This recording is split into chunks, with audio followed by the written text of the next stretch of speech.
Let's Just Pretend. Chapter 6. Ling stood on the wooden porch of her childhood home, her fingers wrapped loosely around a bottle of chilled water. The sun had already begun its descent, casting a golden hue over the countryside that surrounded her mother's house. The low bark of a dog greeted her as she stepped into the yard, followed by a blur of fur as the massive golden retriever bounded toward her, tongue lolling. "Boss," she laughed, crouching down to hug the dog tightly. "You've gotten fat." From around the corner, a lazy meow answered her. A white cat perched on a sunny patch of the porch railing, flicking its tail with imperial disdain. Ling smiled, letting the tension in her chest soften just a little. Her mother, Mint, appeared from the garden wearing gloves and a straw hat, her eyes lighting up when she spotted her daughter. "Didn't expect to see you until the weekend." "Change of plans," Ling said, rising and dusting off her jeans. "I needed some space." Mint's smile faltered slightly, but she didn't push. "Well, the animals have missed you. Come inside, I'll make tea." Inside, the air smelled like lemongrass and mint. Ling let her eyes wander over the familiar space. Childhood drawings still hung by magnets on the fridge. She took her tea quietly and sat on the kitchen bench while the dog curled up at her feet. Mint looked at her over the steam of her cup. "Is it Orm?" Ling didn't answer right away. She sipped slowly, then gave a quiet nod. Mint let the silence linger. "She's the girl who's always been around, right?" "She's the one," Ling said softly. "She break your heart?" Ling let out a tired sigh. "I think I broke hers." Mint reached over and gave her hand a squeeze. "Then fix it." Ling wandered out to the backyard, cup in hand, and sat on the low wooden bench where she'd once taught Boss to roll over. The air was still except for a breeze rustling through the trees, and for the first time all week, no one was watching her. No pretending, no Orm. The thought of her tightened something in her chest. Boss whined and rested his chin on her knee. Ling scratched his ears, murmuring, "It's not like she doesn't care." But she said, "I'm not her real girlfriend." Her voice cracked a little, and she hated that it did. "Why'd I agree to this whole fake dating thing?" she asked the dog. "I could have just said no." The dog blinked at her in solemn understanding. Mint appeared again with a glass of iced lemongrass juice this time. She handed it to Ling and sat beside her. "You looked like a kicked puppy just now." Ling scoffed. "Maybe I feel like one." "Then go home." "She told me I wasn't really her girlfriend," Ling muttered. "She doesn't want me like that." Mint considered her daughter for a long moment. "Ling, if you're going to love someone, you have to risk being unloved back. Otherwise, you're just playing it safe forever." Ling swallowed hard. "She's my best friend." "And maybe more," Mint said. "The kind of more that scares you both." Boss let out a low bark, as if to second that. Ling exhaled slowly. She wasn't ready to see Orm. Not yet. But she was starting to realize she didn't want to lose her either. The sun dipped further, shadows stretching. Ling stood, brushing off her pants. "Thanks, Mom." "Bring her next time," Mint said gently. Ling didn't respond. She just nodded and started toward her car. Let's Just Pretend. Chapter 6, Part 2. As Ling walked back toward her car, she spotted a familiar figure leaning against the fence near the driveway. Fern, her mom's neighbor, was dressed in tight denim shorts and a cropped tank top, lazily twirling a piece of grass between her fingers. She smirked when she saw Ling approaching. Well, Fern said, pushing off the fence with a tilt of her hip. "Haven't seen you around in a while." Ling gave her a polite nod. "Been busy." Fern sauntered closer. "You look it, tense, wound up." She let her eyes roam Ling's body, not even bothering to be subtle. "You sure you don't want to stick around? I'm really good at helping people unwind." Ling raised an eyebrow. "That so?" "Mm-hmm." Fern stepped close enough that Ling caught the faint scent of vanilla body spray. "You seem frustrated. I know a few ways to take the edge off. Wouldn't even have to go inside. We could—" "No," Ling said, her voice sharp and final. Fern blinked, surprised by the firmness. Ling stepped back, jaw tight. "I'm not interested." Fern's smile faltered. You used to be. That was before. Before Orm, before pretending turned into something that felt too real. Fern narrowed her eyes slightly, then shrugged with a casual laugh. Guess you're finally off the market. That rich princess must be keeping you busy. Ling didn't answer. She just opened her car door. You ever get tired of being her little guard dog? Fern added. You know where to find me. Ling shut the door without a word and drove off, gravel crunching beneath her tires. She didn't look back. She didn't need distractions. Not now. Not when her heart was already tied up in someone who didn't want to call it real. Fern didn't move.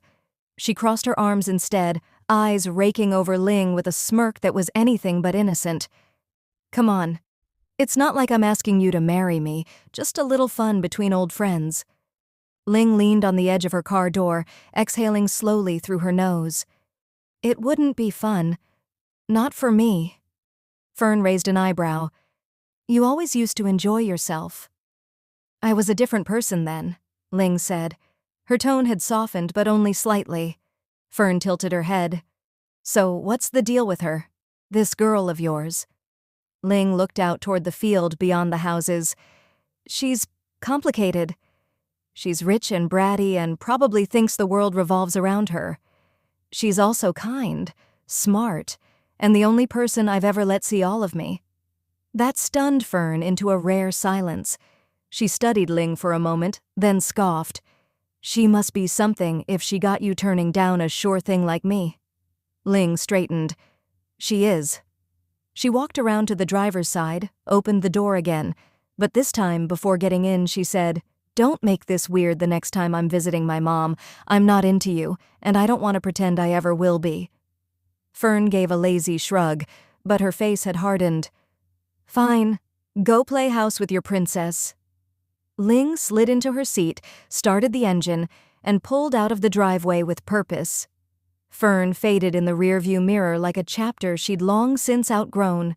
Ling didn't want easy. She wanted Orm, with all her mood swings, her bratty comments, her fragile pride. That girl had burrowed into her like no one else ever had. And right now, Ling needed to figure out how to keep her. Let's just pretend. Chapter 6, Part 3. The clock glowed 11:03 p.m. Orm sat on her bed, knees hugged to her chest, her phone clutched tightly in her hand. She hadn't texted Ling, not once since their fight, and Ling hadn't messaged her either.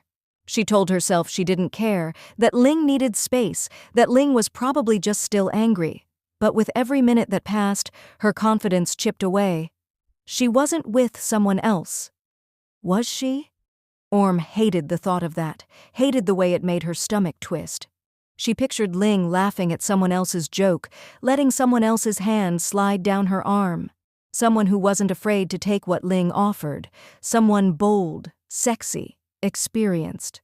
Orm buried her face in her knees. She wasn't like that. She was awkward and unsure and constantly pretending not to care. But she did care, and she missed Ling. She glanced at the door again, still closed, still quiet. Down the hall, she could hear the muffled sound of a sitcom playing in the living room. Her aunt's laughter echoed briefly. The rest of the house had begun to wind down. Lights were switching off one by one. Only hers remained on. She checked her phone again. Nothing. Her chest felt too tight. She got up, crossed the room, and peeked out the window toward the front drive. Empty. She almost called her brother to ask if he'd seen Ling, almost called Ling herself. But her pride stopped her. Ling had walked away. Ling had left. Ling was the one who... Headlights. Orm froze, heart leaping. The car pulled up slowly, the beam of lights stretching across the hedges and the stone pathway. Ling's car. Orm backed away from the window, heart thudding. She didn't know what she wanted. An apology? A kiss? A fight? She just knew one thing. She was relieved Ling had come home. She dropped back onto the bed, arms limp at her sides. The silence in the room felt louder now, heavier. Every tick of the clock made her nerves pulse. She remembered the way Ling's voice had gone flat. You're not really my girlfriend. It echoed over and over in her head like a curse she'd accidentally cast on herself. Orm sat up and grabbed her pillow, hugging it tightly to her chest. She had half a mind to text Ling something casual, maybe a sarcastic line.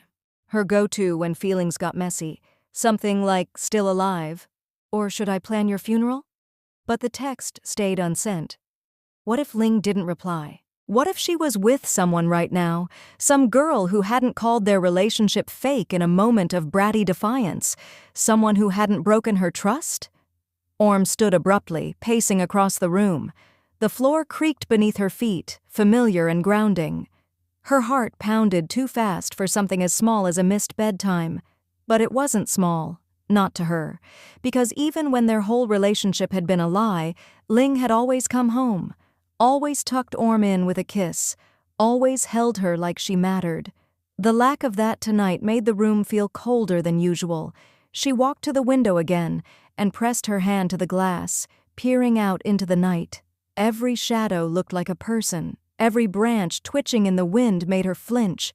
Then she saw it, those headlights. Her breath caught. She wanted to run downstairs and meet her, wanted to pretend nothing had happened, wanted to yell or hug or cry. Instead, she stood frozen, watching Ling park and cut the engine.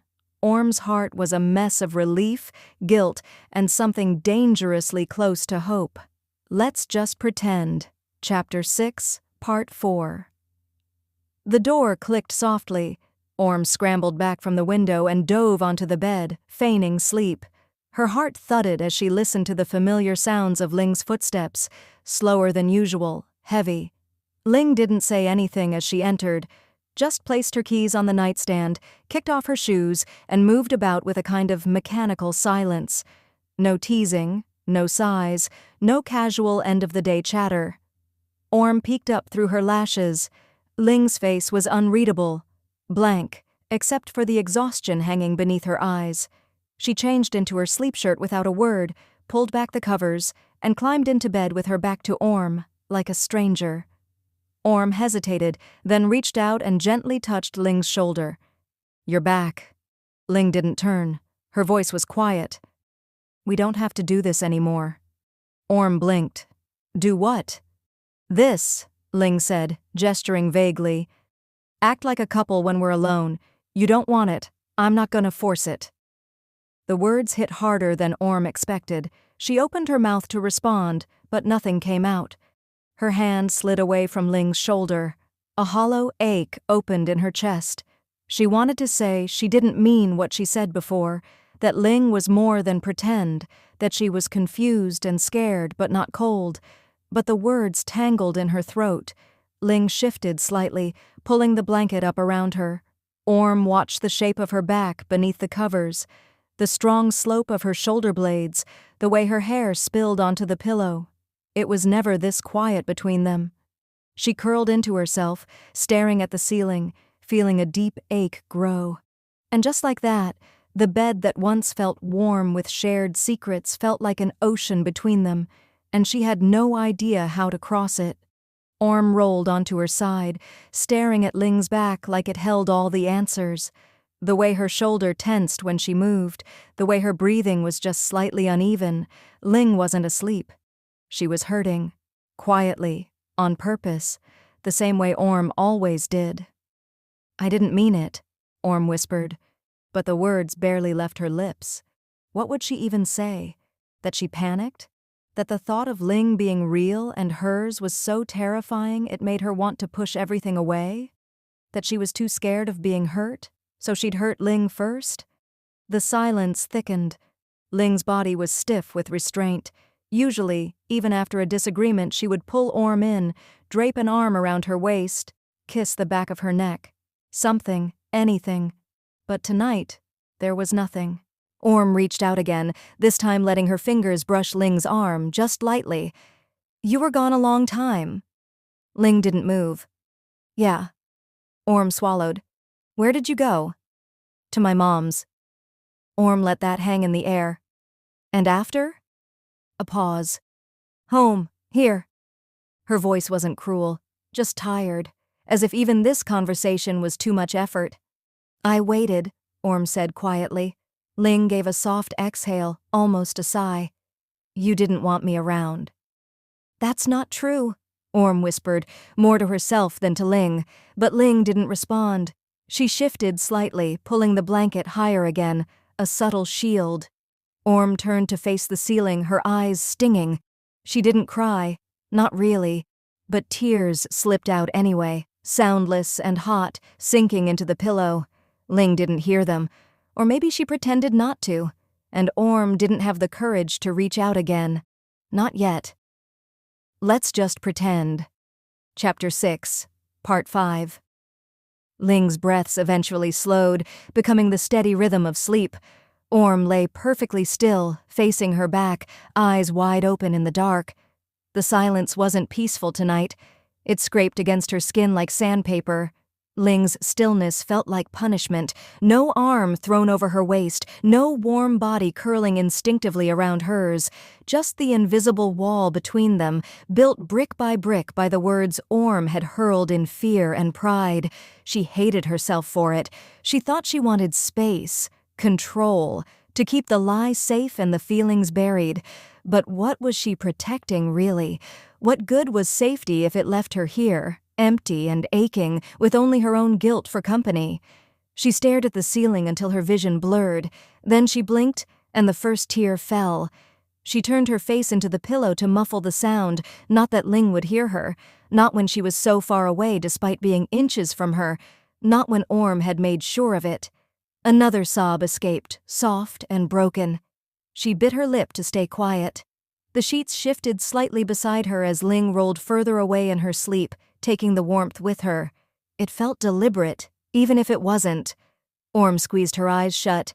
She didn't deserve her, didn't deserve the way Ling had always protected her, comforted her, touched her with more care than anyone else ever had. She wanted to reach out and whisper, "Come back." She wanted to say, "I lied.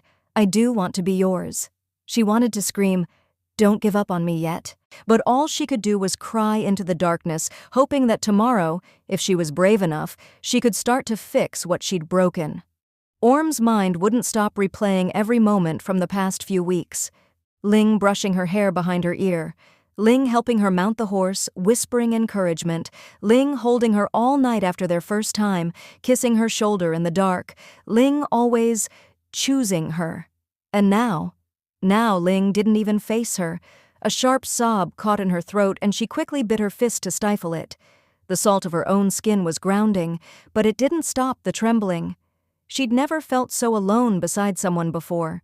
She shifted slightly, trying not to move the mattress, but even that small motion made her feel like a fraud. She had everything she claimed to want: distance, space, emotional safety, and it was unbearable. Orm thought about reaching for her phone, writing a message she could show Ling in the morning, something honest, something real. But the idea of those words, "I'm sorry, I didn't mean it, I miss you," felt too big to type, too scary to say. She rolled to her side, away from Ling now, curling into herself like a child. Her chest heaved silently, her tears soaked the pillowcase until it clung to her cheek. The darkness stretched on. At one point, she thought she heard Ling sigh in her sleep, a soft murmur barely audible. Orm held her breath, hoping maybe Ling would roll toward her. Maybe her hand would reach out even in sleep and bridge the gap. But the moment passed. The silence resumed. Orm hugged her knees tighter and let the tears fall until sleep finally took her, fitful, restless, and cold on her side of the bed.